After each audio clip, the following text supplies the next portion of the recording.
नमस्कार, मी पूजा. गुरुकिल्ली यशाची मध्ये आपल्या सगळ्यांचं स्वागत. आज आपण गुरुकुल शिक्षण पद्धती आधुनिक काळाची गरज या विषयावर चर्चा करणार आहोत आणि त्यासाठी आपल्या सोबत आहेत श्रीकृष्ण गुरुकुल शैक्षणिक संस्थेचे संस्थापक अध्यक्ष प्रमोद आवतडे सर व उपाध्यक्ष श्री हनुमंत निकम सर. सगळ्यात आधी त्या दोघांचं आपल्या कार्यक्रमामध्ये स्वागत करूया. दोघांचेही आमच्या कार्यक्रमामध्ये मनपूर्वक स्वागत. नमस्कार. नमस्कार. आपण सरांची थोडक्यात ओळख करून घेऊया. प्राध्यापक प्रमोद आवतडे सर हे मोहोळ तालुक्यातील विरवडे बुद्रुक या छोट्याशा गावचे अतिशय गरीब परिस्थितीतून व खडतर परिश्रम त्यांनी MSc BEd ही पदवी घेतलेली आहे. ते कोल्हापूर येथील नामांकित शिक्षण संस्थेत कोचिंग क्लासचे प्राध्यापक म्हणून सुद्धा काम केलेले आहे. आधुनिक जगात शिक्षणाबरोबरच मुलं सुसंस्कृत घडावी या हेतून सन 2019-20 मध्ये वाघोली तालुका माहोळ येथे जिद्द चिकाटी मेहनतीच्या जोरावर व उपाध्यक्ष श्री हनुमंत निकम सर आणि मामा ॲडव्होकेट अर्जुनराव पाटील यांच्या सहकार्यानं प्राचीन गुरुकुल परंपरेवर आधारित पहिलं मुलांचं श्रीकृष्ण निवासी गुरुकुल त्यांनी स्थापन केलं. त्यानंतर मुलींसाठी कामती बुद्रुक तालुका मोहोळ येथे श्रीराधा गुरुकुल ही मुलींची निवासी संस्था सुद्धा चालू केली. तसंच या ठिकाणी उपस्थित असलेले आपले दुसरे पाहुणे आहेत श्रीकृष्ण गुरुकुल शैक्षणिक संस्थेचे उपाध्यक्ष श्री हनुमंत निकम सर. यांच्याबद्दल सांगायचं झालं तर ते सोलापूर जिल्ह्यातील बक्षी हिप्परगे या गावचे त्यांच्या समर्थ एंटरप्राइजेसचे या नावानं असलेल्या बांधकाम फर्मचे पुणे व सोलापूर जिल्ह्यात नावलौकिक त्यांचे. आपल्या कौटुंबिक परिस्थितीमुळे पुरेसं शिक्षण न घेता आल्याची खंत त्यांच्या मनात नेहमीच होती. त्यासाठीच त्यांनी आवतडे सर यांच्या बरोबरीनं श्रीकृष्ण गुरुकुल शैक्षणिक संस्थेची स्थापना केली. संस्थेअंतर्गत कामती बुद्रुक येथे श्रीकृष्ण सुपर मार्केट तसंच श्रीकृष्ण पतसंस्था देखील चालते. महाराष्ट्रातील कानाकोपऱ्यातून हजारो विद्यार्थी गुरुकुलमध्ये शिक्षणासाठी येत असतात. संस्थेमार्फत महिला सन्मान सोहळा, विद्यार्थी दत्तक योजना, आपत्तीग्रस्त शेतकऱ्यांना मदत असे अनेक समाजोपयोगी उपक्रम संस्थेमार्फत त्या ठिकाणी राबवले जातात. जास्त वेळ न घालवता लगेचच आजच्या आपल्या विषयाला सुरुवात करूया. प्रमोद सर, सगळ्यात आधी मी तुमच्यापासून सुरुवात करते. खरं तर खूप महत्त्वाचा विषय आहे. गुरुकुल शिक्षण पद्धत ही खरं तर आजच्या काळाची गरज आहे असं आपण म्हटलं तर काहीच वावगं ठरत नाही त्या बाबतीत. आणि मला तुमच्या या संस्थेबद्दल, तुमच्या गुरुकुल संस्थेबद्दल अजून जाणून घ्यायचंय. मात्र त्याआधी मला सगळ्यात महत्त्वाचं जाणून घ्यायचंय की तुमची कौटुंबिक पार्श्वभूमी आणि त्याचप्रमाणे तुमचा आम्ही शैक्षणिक प्रवास ऐकलेला आहे. आपण प्रेक्षकांना सुद्धा सांगितलेला आहे की ती खडतर राहिलेलं आहे खरं तर तुमचं जीवन. काय सांगू शकता या सगळं? नमस्कार मॅडम. सर्वप्रथम TV9 मराठी या लोकप्रिय वृत्तवाहिनीचं मी मनापासून आभार आणि धन्यवाद देतो की कारण गुरुकुल शिक्षण पद्धत जी आम्ही ग्रामीण भागामध्ये सुरू केलेली आहे ती गुरुकुल शिक्षण पद्धत पूर्ण महाराष्ट्रभर पसरवण्यासाठी किंवा ते आमचं कार्य पोहोचवण्यासाठी आपल्या माध्यमातून स्टुडिओमध्ये आम्हाला बोलण्याची संधी दिली. खरं पाहायला गेलं तर मॅडम, माझा शैक्षणिक प्रवास आणि माझी घरची हालाकीची परिस्थिती, माझा जन्म हा विरवडे बुद्रुक तालुका मोहोळ या जिल्हा सोलापूर येथे झालेला असून एका सर्वसाधारण शेतकरी कुटुंबामध्ये जन्म झाला आणि माझ्यासमोर एकच पर्याय होता. लहानपणापासून बालपणापासून मनामध्ये जिद्द होती, परंतु यशस्वी होण्यासाठी किंवा आईवडिलांच्या कष्टाची जाणीव ठेवून काहीतरी कार्य करण्यासाठी एकच पर्याय माझ्यासमोर होता, तो म्हणजे शिक्षणाचा. म्हणून मी माझं प्राथमिक आणि माध्यमिक शिक्षण माझ्या गावामध्येच पूर्ण केलं आणि मी 11वी 12वी दयानंद महाविद्यालय सोलापूर येथे पूर्ण केलं. माझं BScचं फर्स्ट इयर सेकंड इयर मी शाहू कॉलेज कोल्हापूर येथे, त्याचबरोबर माझं BSc थर्ड इयर मी फिजिक्स विषयामधून BSc केली SGM कॉलेज कराडमध्ये आणि नंतर मी MSc पुणे विद्यापीठातून पूर्ण केली. BEd कोल्हापूर विद्यापीठातून पूर्ण केलं. आणि मॅडम, सगळ्यात महत्त्वाचं सांगायचं उद्देश असा आहे की आपला जन्म जर गरीब घरामध्ये झाला आणि शेतकरी कुटुंबामध्ये झाला तर आपल्या समोर एकच पर्याय आहे, तो म्हणजे शिक्षण. की आपण घर सोडल्यानंतरनं आपण त्यागाची, संयमाची किंवा जिद्दीची, कष्टाची आपल्याला जाणीव येते आणि त्या माध्यमातून मी माझं शिक्षण पूर्ण केलं. नक्कीच. ज्या पद्धतीने तुमचा हा जीवन प्रवास तुम्ही सांगितला आणि एकंदरीत तुमचं शिक्षण कसं खडतर पद्धतीने झालं त्याबद्दल तुम्ही सांगितलं.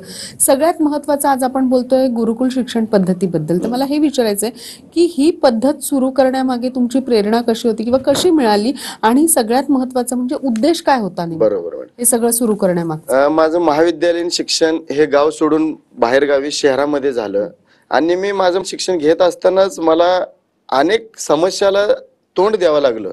कारण एखादा विद्यार्थी ग्रामीण भागातून ज्यावेळेस शहरी भागामध्ये येतो त्यावेळेस त्याच्या जेवणाची, मेसची होणारी, त्याचबरोबर शिक्षणाचं, त्याच्या हॉस्टेलच्या सर्व गोष्टीची होणारी हेळसांड ही मी माझ्या महाविद्यालयीन शिक्षणामध्येच सर्व गोष्टी मी अनुभवलेल्या होत्या.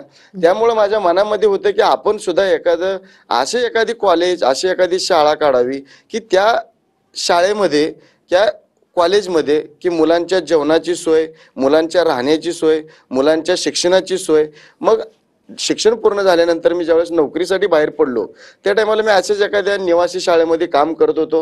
माझ्या मनामध्ये विचार आला की आपण आपल्या परिसरामध्ये, आपल्या तालुक्यामध्ये, आपल्या जिल्ह्यामध्ये एखादी अशी निवासी शाळा काढावी की ग्रामीण भागातला विद्यार्थी आपल्या गुरुकुलमध्ये येईल आणि त्यांना आल्यानंतर त्याच्या अगदी जेवणापासून, त्याच्या राहण्यापासून, आता आपल्या गुरुकुल शिक्षण पद्धतीमध्ये कसं आहे मॅडम, पहाटे 5 ते रात्री 9:30 पर्यंत आपण दिनचर्या ठेवलेली आहे आणि त्या एकाच बिल्डिंगमध्ये मुलांच्या राहण्याची सोय आहे, त्यांच्या शिक्षणाची सोय आहे.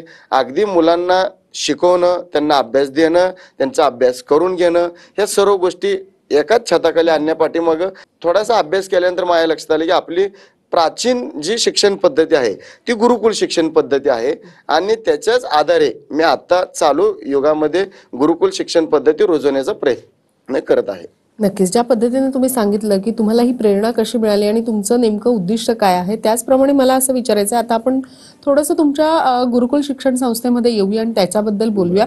नेमकं काय सांगता येईल तुम्हाला या संस्थेबद्दल, वैशिष्ट्य काय आहेत आणि एकंदरीत सगळ्यात महत्त्वाचं कशा प्रकारे संगोपन आणि संवर्धन या ठिकाणी केलं जातं मुलांचं, याबद्दल काय माहिती द्यायची आहे तुम्हाला? मॅडम, आपल्या गुरुकुलमध्ये जास्तीत जास्त प्रमाणामध्ये शेतकरी वर्गातील विद्यार्थी आहेत आणि माझ्या सुद्धा मनामध्ये भावना होती की ग्रामीण भागातल्या शेतकऱ्याचा मुलगा शिकला पाहिजे आणि शेतकऱ्याची मुले ज्यावेळेस आपल्या गुरुकुलमध्ये प्रवेश घेतात त्यावेळी आम्ही पालकांना एक आश्वासक दिलेलं असतं, आम्ही एक शब्द दिलेला असतं की तुमचा मुलगा आपल्या गुरुकुलमध्ये ज्यावेळेस पालक कष्ट करून पैसे भरतात, म्हणजे आपण डोनेशन घेतो मुलांच्या खाण्याचं, शिक्षणाचं, त्यांच्या राहण्याचं, तर त्याचं कुठेतरी चीज व्हावी म्हणून आम्ही गुरुकुलची एक दिनचर्या केलेली आहे.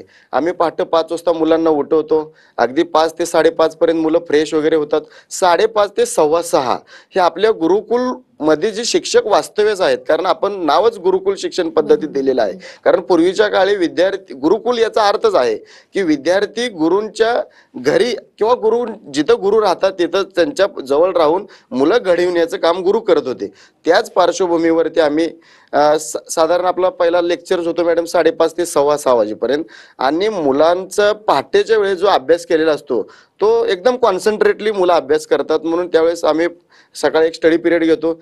आता मुलांचं आरोग्याचं सुद्धा संवर्धन झालं पाहिजे त्याच्यासाठी आम्ही 6:15 ते 7:30 ह्या वेळेमध्ये मुलांकडून योग, व्यायाम, प्राणायाम, सूर्यनमस्कार, रनिंग, वेगवेगळे, म्हणजे जेणेकरून फिजिकली मुलं तयार झाली पाहिजेत, बळकट झाली पाहिजेत, मजबूत झाली पाहिजेत.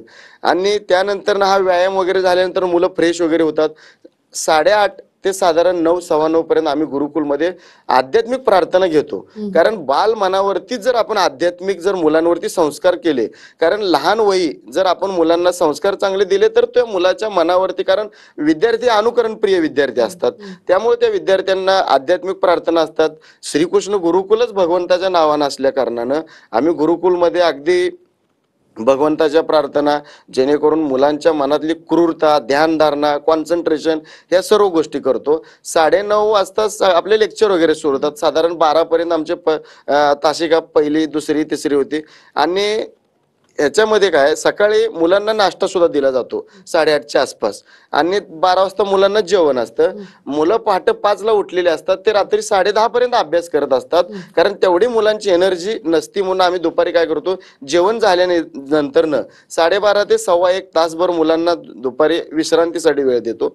नंतरनं अगदी 2:30 वाजल्यापासून 4:30 पर्यंत आपल्या तासिका होतात. म्हणजे सकाळी शिक्षकांनी विद्यार्थ्यांना शिकवलं, दुपारच्या सत्रामध्ये आपले शिक्षक सर्व विद्यार्थ्यांना अभ्यास देतात, करायला स्वतःहून अभ्यास करायला लावतात. कारण घरी मुलं अभ्यास करत नाहीत, म्हणून तर गुरुकुलमध्ये पालकांनी मुलं आपल्या आणून सोडलेले असतात. त्यामुळे सकाळच्या सत्रामध्ये आम्ही मुलांना शिकवण्याचं काम करतो. दुपारच्या सत्रामध्ये प्रत्यक्षात वर्गामध्ये जातात शिक्षक आणि मुलांना अभ्यास देतात. आणि 4:30 ते 6 मुलांच्या अंगामध्ये असलेल्या सप्तगुणांना वाव मिळावं, मुलांच्या अंगामध्ये एक प्रसन्न वातावरण राहावं, त्याच्या विविध गुणांचा विकास व्हावा. 4:30 ते 5:30 पर्यंत 1 तास 1.5 तासाच्या दरम्यान आम्ही मुलांना खेळण्यासाठी मग ग्राउंडवरती विविध खो खो असो, कबड्डी असो, व्हॉलीबॉल असो, विविध आणि पारंपरिक सुद्धा विद्यार्थी तिथं आपल्या इथं म्हणजे सगळ्या गेम मुलं खेळतात. बरोबर. आणि त्यानंतर 6च्या दरम्यान मी स्वतः हॉस्टेलला राहत असताना मला, कारण दुपारी 12 वाजता मेसला जेवण केलं की संध्याकाळी टायमाला भूक लागायची, बरोबर. म्हणून मुलांना 6 वाजता आम्ही लाईटली नाश्ता वगैरे देतो, कधी फळं देतो सिजनेबल जशा आमच्याकडे उपलब्ध होईल त्या पद्धतीनं. आणि 6 वाजल्याच्या नंतरनं आता सकाळी शिक्षकांनी अभ्यास दिला, सकाळी शिकवला, दुपारी शिक्षकांनी अभ्यास मुलांना दिला, मग संध्याकाळच्या सत्रामध्ये आम्ही काय करतो, वंदे मातरम वगैरे मुलांची काउंटिंग असते, निवासी मुलं असल्यामुळे जबाबदारी आहे मोठी संस्थेवरती. आणि 6 वाजल्यानंतर मुलांना आम्ही 7:30 पर्यंत स्टडी पिरियड घेतो. म्हणजे प्रत्यक्षात शिक्षक वर्गामध्ये जातात आणि मुलांना सांगतात सकाळी शिकवले, दुपारी तुम्हाला अभ्यासक्रम दिलेला आहे, आता तुम्ही बसून शांत डोक्यानं अभ्यास करा. आणि शिक्षक वारंवार 10-10, 20-20 मिनिटाला कोणत्या मुलांनी किती अभ्यास केला, कारण आताच्या मुलांचं कसं आहे, त्यांच्याकडून करूनच घ्यावं लागतंय, ते स्वतःहून अभ्यास करत नाहीत. त्या आणि ग्रामीण भागातली मुलं असतात, शेतकरी वर्गात असल्यामुळे त्याची जाणीव नसती, त्यामुळे त्या मुलांकडून आम्ही अभ्यास करून घेतो. साधारण 7:30 ते 8:15 मुलांना संध्याकाळचं जेवण दिलं जातं. जेवणामध्ये सुद्धा दुपारचं जेवण असो, संध्याकाळचं जेवण असो, जेवणामध्ये एक भाजी दिली जाते.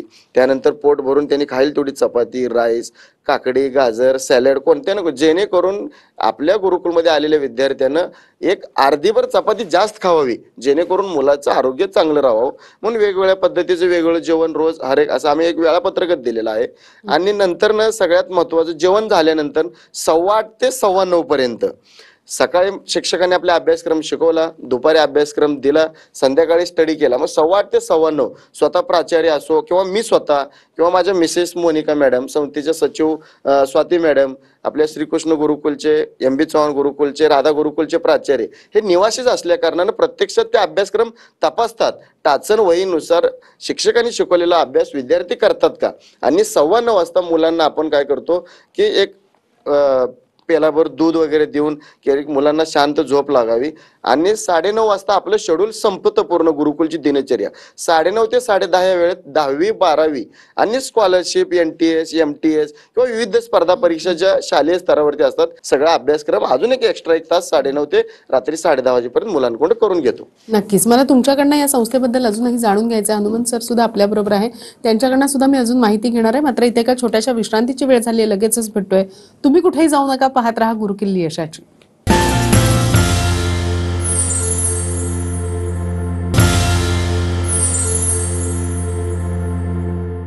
गुरुकिल्ली यशाची मध्ये आपल्या सगळ्यांचं पुन्हा एकदा स्वागत. आजचा आपला विषय आहे गुरुकुल शिक्षण पद्धती आधुनिक काळाची गरज, आणि यावर आपल्याला मार्गदर्शन करतायत प्रमोद आवतडे सर आणि हनुमंत निकम सर. लगेचच विषयाला सुरुवात करूया. हनुमंत सर, मी तुम्हाला असं विचारते की ज्या पद्धतीनं आता सरांनी सांगितलं, प्रमोद सरांनी, की कशा पद्धतीनं ती ही शिक्षण संस्था, गुरुकुल शिक्षण संस्था चालवत आहेत आणि कसा एकंदरीत त्यांचा जीवन प्रवास होता आणि कशा पद्धतीनं खडतर प्रवासातून हे सगळं त्यांनी सुरू केलेलं आहे, तर तुम्हाला मला हेच विचारायचंय की या सगळ्या खडतर प्रवासात तुमची मदत सुद्धा खूप महत्वाची होती, तुमचा सुद्धा खूप महत्वाचा वाटा होता. का वाटलं तुम्हाला त्यांना मदत सरांचा करावी? प्रामाणिकपणा आणि लागणारी अडचणी येण्यासाठी आम्ही पुण्यामध्ये कंस्ट्रक्शन करत असताना मी लॉकडाऊन मध्ये पुणे सोडले आणि वाघोली जसं महाराणामध्ये आम्ही गुरुकुल स्थापन करण्याची कल्पना सरांची होती. ते गुरुकुल स्थापन केलं आम्ही. त्या एकाच्या 2-3 संस्था झाल्या मॅडम. ह्या पद्धतीने कल्पना होत्या. आम्ही सरांचे प्रामाणिकपणा बघून आम्ही मदत सपोर्ट केला सरांना. नक्कीच. ज्या पद्धतीने आता हनुमंत सरांनी सांगितलं की कशा पद्धतीने त्यांनी तुम्हाला मदत केली, तुमचा प्रामाणिकपणा आणि तुमची धडपड पाहून त्यांनी या सगळ्यामध्ये तुमच्या बरोबर उतरायचं ठरवलं. सगळ्यात महत्वाचं असं विचारायचंय सर की या गुरुकुल संस्थेमध्ये तुमच्या मुलींचाही तितकाच वाटा आहे, मुलींचंही प्रमाण तितकंच मोठं आहे. तर मुलींसाठी नेमकं ही सगळी धडपड का करावीशी वाटली, आणि सगळ्यात महत्वाचं ही गुरुकुल पद्धती मुलींसाठी असावी असं तुम्हाला का वाटलं? मी ज्यावेळेस मुलांचं गुरुकुल चालवत होतो त्यावेळी अनेक पालकांचं मत होतं की असं मुलींचं एक सर तुम्ही गुरुकुल काढावं. आणि माझ्याही मनात वाटलं की आज समाजामध्ये मुली सुरक्षित नाहीत.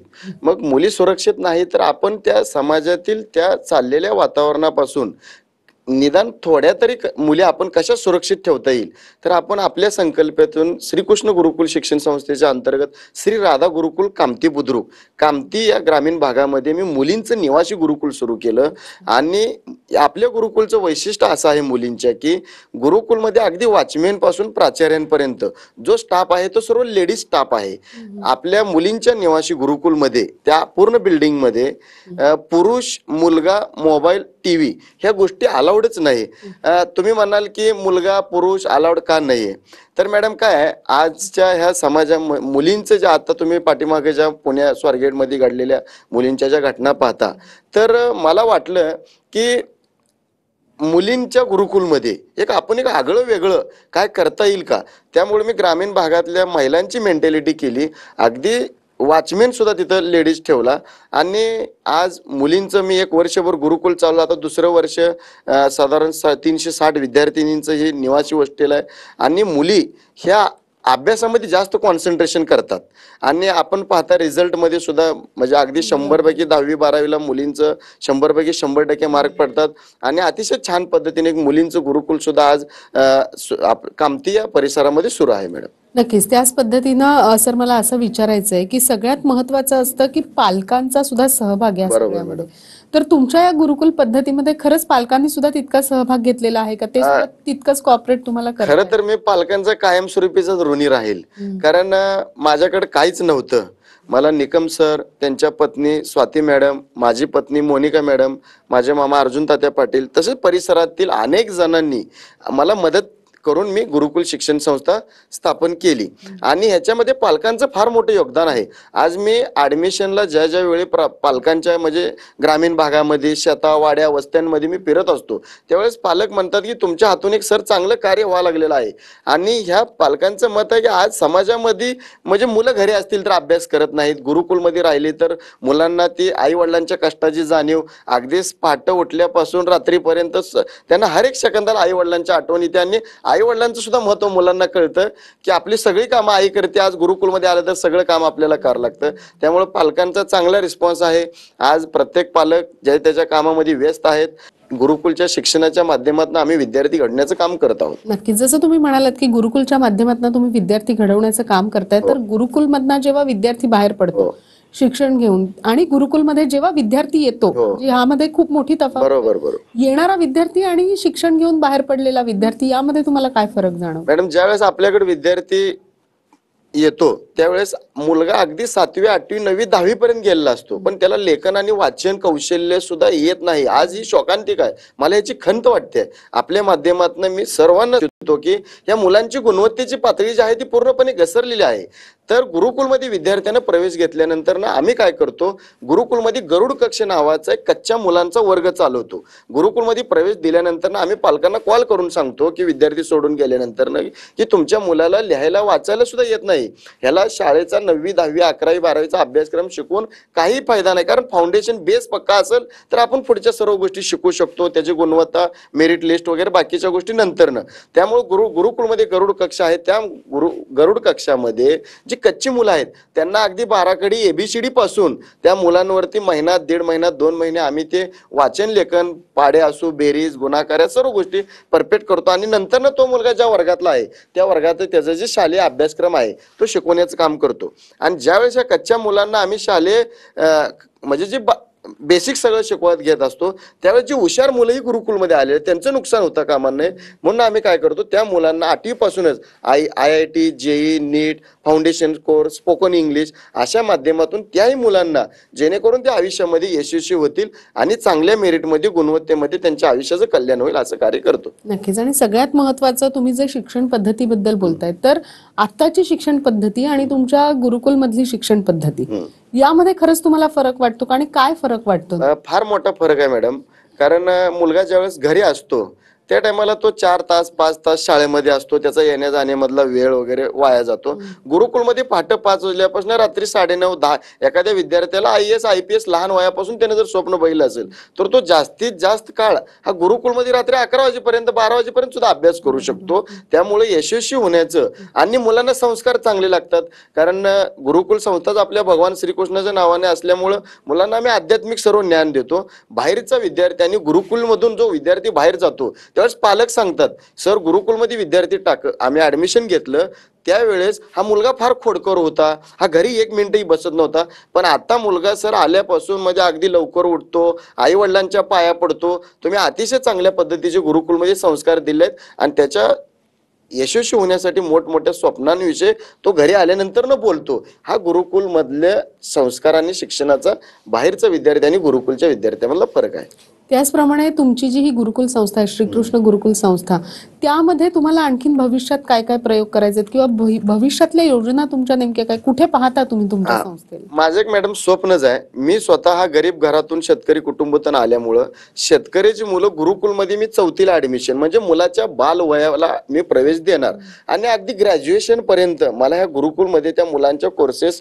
उपलब्ध करून त्या मुलाला बाल वयामध्ये म्हणजे प्राथमिक अवस्था, उच्च प्राथमिक, माध्यमिक, उच्च माध्यमिक आणि त्याची किशोरवयीन अवस्था सुद्धा, ह्या अवस्थेमध्ये जर मुलगा संस्कारक्षमी आणि आम्ही त्या पद्धतीने जर घडवला, त्या मुलाला सर्व त्यांच्या मार्गदर्शन मिळालं तर तो मुलगा म्हणजे माझं सांगण्याचा उद्देश असा आहे की 4थीला मुलगा आलेला निदान ग्रॅज्युएशन झाल्यानंतरनं आपल्या गुरुकुलमध्ये आई वडिलांनी कष्ट करून पैसे भरलेलं ती डोनेशन फी आहे ती मार्गी लागावी आणि तो मुलगा 15वी नंतरनं साधा ग्रामसेवक असो, तलाठी असो, जिल्हा अधिकारी असो, इंजिनियर असो, डॉक्टर असो, कुठं ना कुठं त्याने त्याच्या आयुष्यामध्ये त्यानं स्वतःच्या पायावरती उभा राहिला पाहिजे. अशा पद्धतीचा प्रयत्न आम्ही गुरुकुल शिक्षण पद्धतीच्या माध्यमातून श्रीकृष्ण शैक्षणिक संस्थेतून करत आहोत आणि करणारी माझं स्वप्न आहे. नक्कीच. त्याचप्रमाणे सध्याच्या पिढीला जसं तुम्ही म्हणालात की तुमच्या गुरुकुल संस्थेमध्ये कशा पद्धतीचं शिक्षण दिलं जातं, कशा वेगवेगळ्या सवयी विद्यार्थ्यांना लावल्या जातात, सध्याच्या पिढीला खरंच अशा गुरुकुल संस्थेची गरज आहे का आणि का आहे, काय वाटतं? गुरुकुलमध्ये विद्यार्थी जास्त काळ असल्यामुळे मॅडम विद्यार्थ्यांवरती लक्ष देता येतं. कारण आता समाजामध्ये जी आपण परिस्थिती पाहत आहोत मुलांची,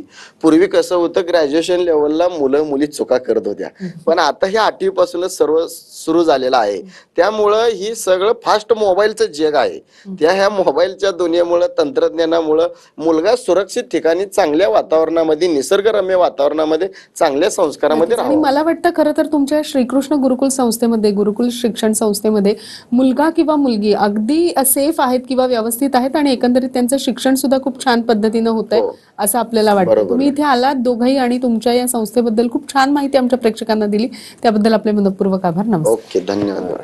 गुरुकिल्ली यशाची मध्ये आज आपण इथेच थांबतोय. तुम्ही मात्र कुठेही जाऊ नका, पाहत राहा TV9 मराठी.